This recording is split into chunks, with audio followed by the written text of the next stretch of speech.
To present a national identity means to showcase a series of distinguishing cultural signifiers in relation to a particular country. These signifiers may include language, traditions, architecture, significant landscapes and sceneries, common values and political ideologies, which all come together to form a sense of a nation existing as a singular identity or a cohesive whole. I'd like to discuss a filmmaker who stands out with presenting and exploring his culture and national identity within his works. Yasujiro Ozu. Ozu stands out as a filmmaker who explores national identity due to how he interweaves Japanese culture and tradition into his narratives in ways that lead to disputes among his characters. How he doesn't glorify his culture in presenting a national identity, rather he explores and gives the audience a unique perspective on Japanese society. To explore the relationship between film and national identity, this video essay aims to analyze how and where Ozu presents and comments on mid-20th century Japanese culture throughout his works. In what many consider to be his first film, I Was Born But Ozu features a low-income family consisting of a man and his two sons who pay a visit to his boss's house, where the sons are displeased over their father's efforts to please his boss, having to face the fact that their father is not the leading authority in his workplace, despite him being the stern authority figure in the household. Not only does Ozu showcase the pivotal role of authority in relation to success and the achievement of a higher social standing, but it also makes the audience question the importance and validity of having power over another. The two children in this movie act immaturely and hold hunger strikes to protest their father's subservience to his boss. They also argue with the boss's son as to whose father is more important. By framing this discussion in the context of an immature squabble between children, Ozu devalues the concept of authority, making the audience question if having power over another really is that important. 27 years later, in 1959, Ozu would create a loose remake of I Was Born But, titled Good Morning. However, instead of placing the focus on authority, the film was centered around family image and the Western acculturation in Japan during the 50s. The boys campaign against their parents by taking a vow of silence after being told that they won't be bought their own television set. The parents, being concerned over their family's image being tainted by their children's behaviour, relent and buy a television set under the guise that it's to help a friend who has recently begun work as a salesman. The middle-class neighbourhood this family lives in is ripe with intercommunal drama and rumours. Many of these rumours take root at the beginning of the film. The neighbour that the boys usually frequent to watch television is rumoured to have worked as a cabaret dancer, leading the children to be banned from visiting. The mother also speculates with the other neighbours that the missing dues for the local women's club was stolen by the treasurer, Mrs. Haraguchi, and used to buy her new washing machine. Once the issue is settled, however, Mrs. Haraguchi assumes that the reason the boys are silent towards her is because their mother told them to be out of bitterness. She spreads this assumption and recommends that everyone return various things borrowed from the family, as they're clearly splenetics who will hold grudges against them. The relationship each of the neighbours share with one another is criticised in one of the most pivotal moments of the film, where the elder of the two sons speak up against the way the adults in his life behave. 子供のくせに余計なことを言いすぎる。少し黙ってみろ。ほらほら、怒られたじゃない。余計なこっちゃねえやい。欲しいから欲しいって言ったんだ。それが余計だって言うんだ。だったら、大人だって余計なこと言ってるじゃないか。こんにちは、おはよう、こんばんは。いいお天気ですね。ああ、そうですね。バカ。あら、どちらへ？ちょっとそこまで。ああ、そうですか。そんなことどこかわかるかい？ああ、なるほど、なるほど。何がなるほどだい？うるさい。黙ってろ。He mocks the way that the adults in the neighbourhood speak with one another, preferring to keep to mindless small talk to preserve appearances, giving the audience a new perspective on how they might speak to other people, and in turn, questioning how they might try to keep up appearances in their own lives. Acculturation is when the more dominant of two cultures begins to intersect and influence the everyday lives of those in the other. The adjustment to a new cultural environment begins with the individual adopting and acquiring various facets of the more dominant culture. Prior to Good Morning, Ozu touched upon such themes in his 1949 film Late Spring, where the main character Noriko cycles through a landscape featuring Coca-Cola adverts. In Good Morning, this interaction with the dominant Western culture shows itself through the television set, which becomes a focal point in the story. Television became such a novelty item in 1950s America, and the cultural spillage is evident, with many characters in the film proclaiming that there's no point to them and that they distract from more important things, fighting against American culture taking over. 欲しくありませんね。誰だったかテレビなんてものは一億総白地化のもとだなんて言っていますしね。ああ、それか。けどそれは何のことです？いやー、日本人がみんなバカになるって言うんですよ。ああ、それは偉いこと言えるな。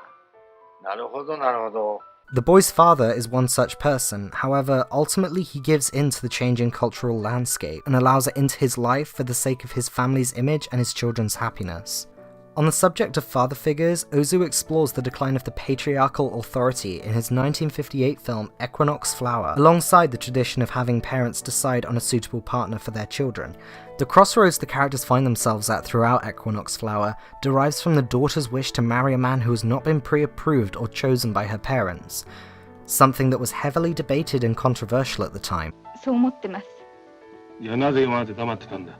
お前の縁談のことで心配してるのは分かってるはずじゃない。The irritation of the older generation, born from the disobedience of their children, is played for comedy rather than drama. It doesn't shrink from seeing its central patriarch as a figure for fun, especially when he's pacing the living room in his underwear, impotently furious that he's being disobeyed, and delights in the several scenes in which he's duped, forced to doing the right thing when he doesn't want to, and or confronted with his own hypocrisy. One such instance involving the character Yukiko, a friend of his daughter who goes to Wataru with a pretend story about her mother pressuring her to marry a man she dislikes. Yukiko gleefully admits that the whole story was made up in order to trick Wataru into admitting that by his own logic, he approves of his daughter's marriage. 電話かけてこ。なんだよ、どこ？お宅にどすがな。徹子さんとこや。どうして？おじさま。ん？今の話、みんな嘘どすのや。トリックどすのや。トリック？ええ、お芝居どすのや。徹子さんの結婚、おじさま OK やって知らせてあげますね。おいおい、お待ちよ。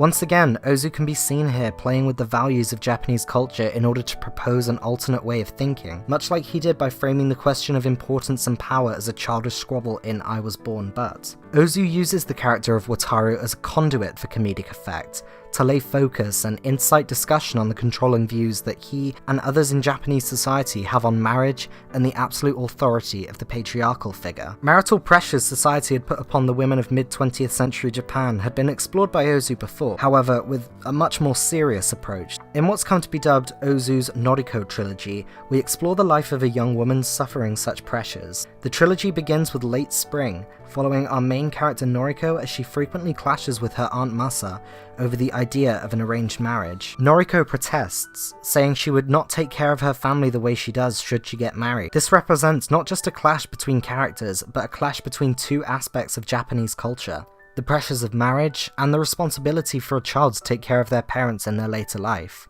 This summarizes Ozu's philosophy, in that through other societal pressures, the care of the elderly will inevitably become a second priority to the younger generation. In Tokyo Story, the third film in the Noriko trilogy and the film which many consider to be Ozu's magnum opus, the theme of responsibility for looking after one's parents is discussed further. The film chronicles an elderly couple's visit to Tokyo to see their family.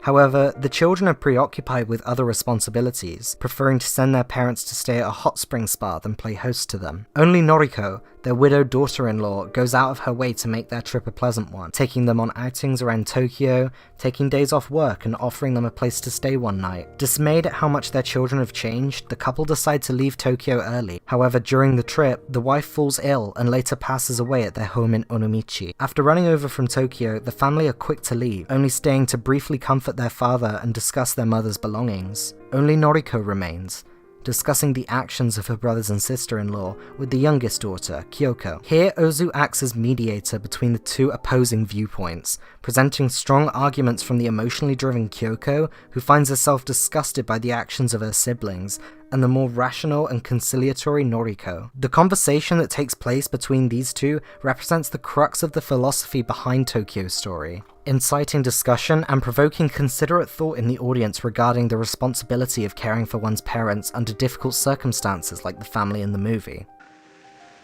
他人同士でもっと温かいわ。親子ってそんなもんじゃないと思う。だけどね、京子さん。私もあなたぐらいの時にはそう思ってたのよ。でも子供って大きくなるとだんだん親から離れていくもんじゃないかしら。お姉様ぐらいになるともうお父様やお母様とは別のお姉様だけの生活っていうものがあるのよ。 What's also notable is that Noriko, the only family member who isn't related by blood, remains consistent in caring for the couple. This only accentuates the questions Ozu places on the traditional-based pressures of the biological children being the ones responsible for their parents throughout their later life. What sets Ozu apart as a filmmaker presenting a national identity in his works is how he delighted in challenging and opening discussions surrounding Japanese cultural traditions and signifiers. He often remained impartial, preferring to present a narrative featuring a clash brought about by cultural values, thus allowing the audience to form their own moral interpretation of the situation at hand. His exhibition of Japanese culture does not exist to empower the individual through a sense of belonging, nor does it exist to glorify the societal values being upheld. Rather, Ozu dissected and discussed the socially imposed moralities that lead to the clashes in both opinion and philosophy between his characters, consequently enabling his films to be not only thought-provoking, but also relatable to those who see them. For example, it can be a comfort to a woman struggling with pressures of marriage, or a parent at odds with their children, to gain a higher understanding through seeing their affairs deconstructed and presented clearly and impartially on screen. However, his movies don't stop at debating societal values, but they explore the nationality as a whole, including the ways in which ideologies can shift and culture can change alongside the introduction to a more dominant Western culture that intermingles and affects the lives of not only Ozu's characters, but anyone living in mid-20th century Japan. The ways in which Ozu went above and beyond with presenting, analysing, and discussing his culture and nationality throughout his career makes him a true master of his craft in relation to a national identity portrayed on screen.